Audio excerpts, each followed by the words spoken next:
ایک یہودی کسی مسلمان کا پڑوسی تھا۔ اس یہودی کے ساتھ اس کا مسلمان پڑوسی بہت ہی اچھا سلوک کرتا تھا۔ اس مسلمان کی عادت تھی کہ وہ ہر تھوڑی دیر کے بعد یہ جملہ کہتا کہ حضرت محمد صلی اللہ تعالیٰ علیہ وآلہ وسلم پر درود شریف بھیجنے سے ہر دعا قبول ہوتی ہے اور ہر حاجت مراد پوری ہوتی ہے۔ جو کوئی بھی اس مسلمان سے ملتا وہ مسلمان اپنا یہ جملہ ضرور سناتا، اور جو بھی اس کے ساتھ بیٹھتا بھی ایک مجلس میں کئی بار یہ جملہ مکمل یقین سے سناتا تھا کہ حضرت محمد صلی اللہ تعالیٰ علیہ وآلہ وسلم پر درود شریف بھیجنے سے ہر دعا قبول ہوتی ہے، ہر حاجت اور مراد پوری ہوتی ہے۔ اس مسلمان کا یہ جملہ اس کے دل کا یقین تھا۔ اس نے ایک سازش تیار کی تاکہ اس مسلمان کو ذلیل و رسوا کیا جائے اور درود شریف کی تاثیر پر اس کے یقین کو کمزور کیا جائے، اور اس یہودی نے ایک سونار سے سونے کی ایک انگوٹھی بنوائی اور اسے تاکید کی کہ ایسی انگوٹھی بنائے کہ اس جیسی انگوٹھی پہلے کسی کے لیے نہ بنائی ہو۔ سونار نے انگوٹھی بنا دی۔ وہ یہودی انگوٹھی لے کر مسلمان کے پاس آیا۔ حال احوال کے بعد مسلمان نے اپنا وہی جملہ، اپنی وہی دعوت دہرائی کہ حضرت محمد صلی اللہ تعالیٰ علیہ وآلہ وسلم پر درود شریف بھیجنے سے ہر دعا قبول ہوتی ہے، ہر حاجت اور مراد پوری ہوتی ہے۔ یہودی نے دل میں کہا کہ اب بہت ہو گئی، بہت جلد یہ جملہ تم بھول جاؤ گے۔ کچھ دیر بات چیت کے بعد یہودی نے کہا، میں سفر پر جا رہا ہوں، میری ایک قیمتی انگوٹھی ہے، وہ آپ کے پاس امانت رکھ کر جانا چاہتا ہوں، واپسی پر آپ سے لے لوں گا۔ مسلمان نے کہا، کوئی مسئلہ نہیں، آپ بے فکر ہو کر انگوٹھی میرے پاس چھوڑ جائیں۔ یہودی نے وہ انگوٹھی مسلمان کے حوالے کی اور اندازہ لگا لیا کہ مسلمان نے وہ انگوٹھی کہاں رکھی ہے۔ رات کو وہ چھپ کر اس مسلمان کے گھر کودا اور بالآخر انگوٹھی تلاش کر لی اور اپنے ساتھ لے گیا۔ اگلے دن وہ سمندر پر گیا اور کشتی پر بیٹھ کر سمندر کی گہری جگہ پہنچا اور وہاں وہ انگوٹھی پھینک دی اور پھر اپنے سفر پر روانہ ہو گیا۔ اس کا خیال تھا کہ جب واپس آؤں گا اور مسلمان سے انگوٹھی مانگوں گا تو وہ نہیں دے سکے گا، تب میں اس پر چوری اور خیانت کا الزام لگا کر خوب چیخوں گا اور ہر جگہ اسے بدنام کر دوں گا۔ وہ مسلمان جب اپنی اتنی رسوائی دیکھے گا تو اسے خیال ہوگا کہ درود شریف سے کام نہیں بنا، اور یوں وہ اپنا جملہ اور اپنی دعوت چھوڑ دے گا۔ مگر اس نادان کو کیا پتہ تھا درود شریف کتنی بڑی نعمت ہے۔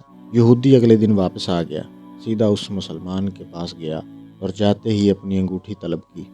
مسلمان نے کہا، آپ اطمینان سے بیٹھیں، آج درود شریف کی برکت سے میں صبح دعا کر کے شکار کے لیے نکلا تھا تو مجھے ایک بڑی مچھلی ہاتھ لگ گئی۔ آپ سفر سے آئے ہیں، وہ مچھلی کھا کر جائیں۔ پھر اس مسلمان نے اپنی بیوی کو مچھلی صاف کرنے اور پکانے پر لگا دیا۔ اچانک اس کی بیوی زور سے چیخی اور اسے بلایا۔ وہ بھاگ کر گیا تو بیوی نے بتایا کہ مچھلی کے پیٹ سے سونے کی انگوٹھی نکلی ہے، اور یہ بالکل ویسی ہے جیسی ہم نے اپنے یہودی پڑوسی کی انگوٹھی امانت رکھی تھی۔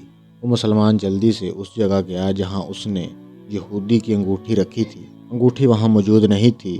وہ مچھلی کے پیٹ والی انگوٹھی یہودی کے پاس لے آیا اور آتے ہی کہا، حضرت محمد صلی اللہ تعالیٰ علیہ وآلہ وسلم پر درود شریف بھیجنے سے ہر دعا قبول ہوتی ہے، ہر حاجت پوری ہوتی ہے۔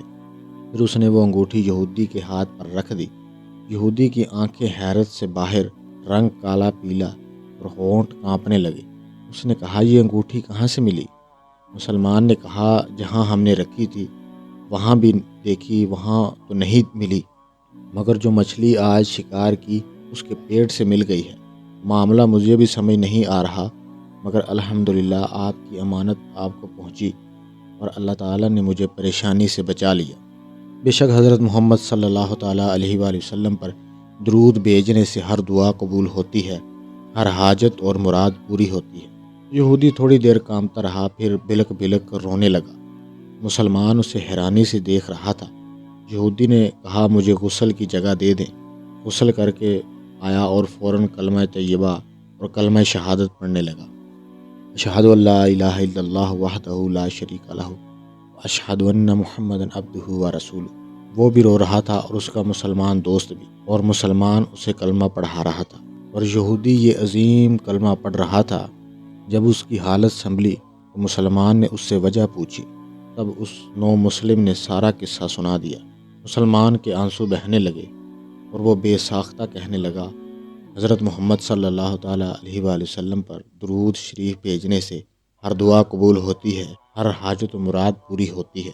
ایک آخری بات عرض کرتا چلوں، اگر کبھی کوئی ویڈیو کال واقعہ، سچی کہانی یا تحریر وغیرہ اچھی لگے تو مطالعہ کرنے کے بعد مزید تھوڑی سی زحمت فرما کر اپنے دوستوں سے بھی شیئر کر لیا کریں۔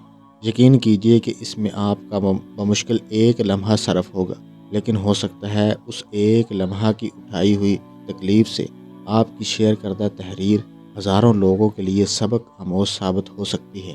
شکریہ۔